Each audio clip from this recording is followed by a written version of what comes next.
존경하는 국민 여러분, 개혁신당 이준석입니다. 어제 저는 저희 당 전체 당원과 지지자 그리고 국민 여러분께 문자 메시지와 이메일을 발송했습니다. 거듭 말씀드렸습니다. 비상계엄에 책임이 있는 세력으로의 후보 단일화는 이번 선거에 없습니다. 저를 응원해 주시는 모든 분들께 또렷하게 응답하겠습니다. 끝까지 싸워서 이기겠습니다.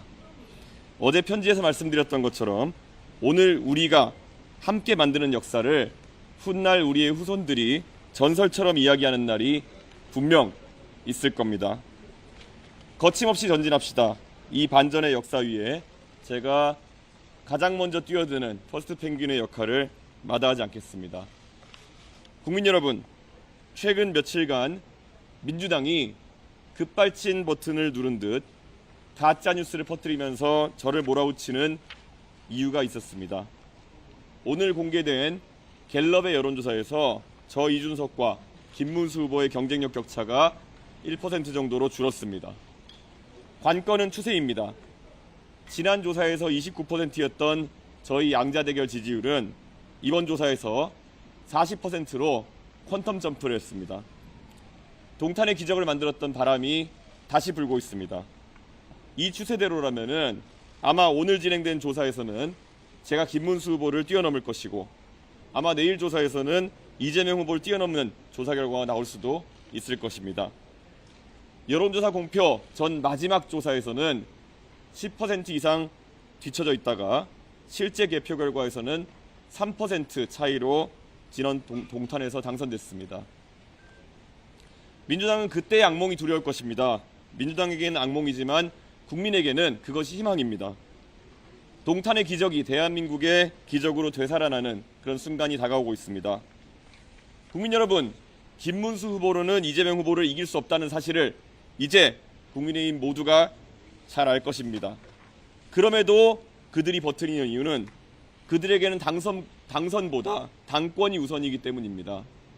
한덕수 총리와 단일화하겠다는 공약으로 후보가 됐던 김문수 후보는 목적을 달성하자마자 그 약속을 무시했고 국민의힘 후보가 된 다음에도 난데없이 저와의 단일화만 주구장창 얘기하면서 대국민 가스라이팅을 계속하고 있습니다.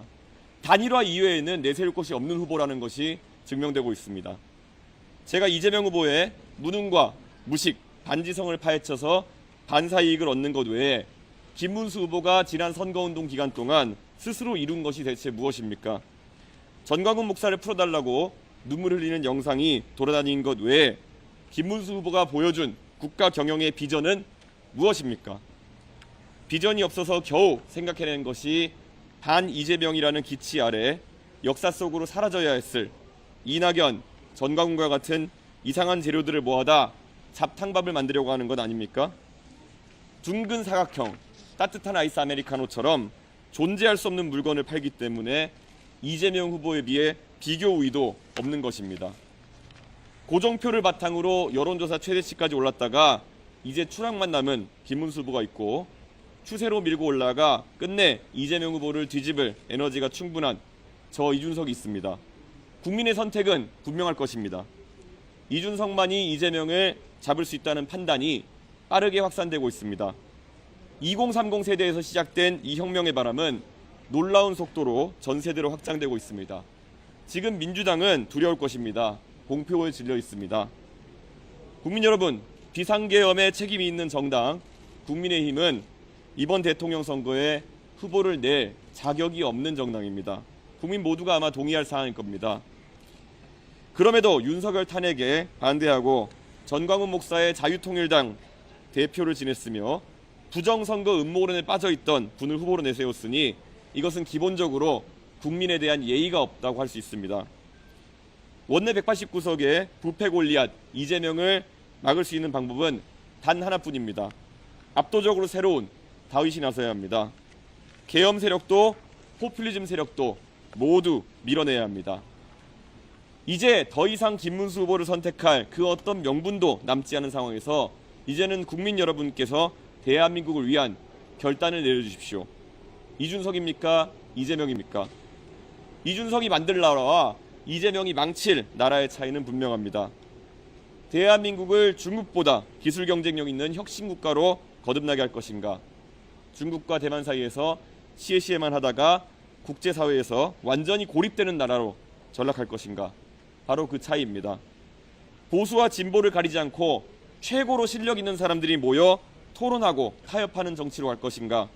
서초동, 광화문, 시청, 여의도로 갈려서 전쟁 같은 대결을 반복하는 국가로 갈 것인지 바로 그 차이입니다. 대통령을 두려워하는 나라가 아니라 대통령과 언제든지 토론할 수 있는 나라를 만들겠습니다. 총통이 아니라 국민의 시대를 만들겠습니다. 그게 바로 이준석 정부입니다. 국민 여러분, 결단의 시간입니다. 어둠이 물러나니 해가 뜨는 것이 아니라 해가 뜨기 때문에 어둠이 물러나는 것입니다. 겨울이 물러나서 봄이 오는 것이 아니라 봄이 차올라서 겨울을 밀어내는 것입니다. 어둠이 편이 된 햇볕은 어둠을 밝힐 수가 없습니다.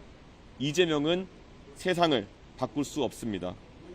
오늘 밤 마지막 TV 토론을 보시면 판단은 더욱 분명해질 것입니다. 이준석에게 압도적 지지를 몰아주십시오. 반드시 승리해서 보답하겠습니다. 감사합니다. 네. 질문 받겠습니다. 예. 김문수 후보에게 사퇴는 이미 요구한 바가 있고요. 반복할 필요는 없지만 김문수 후보로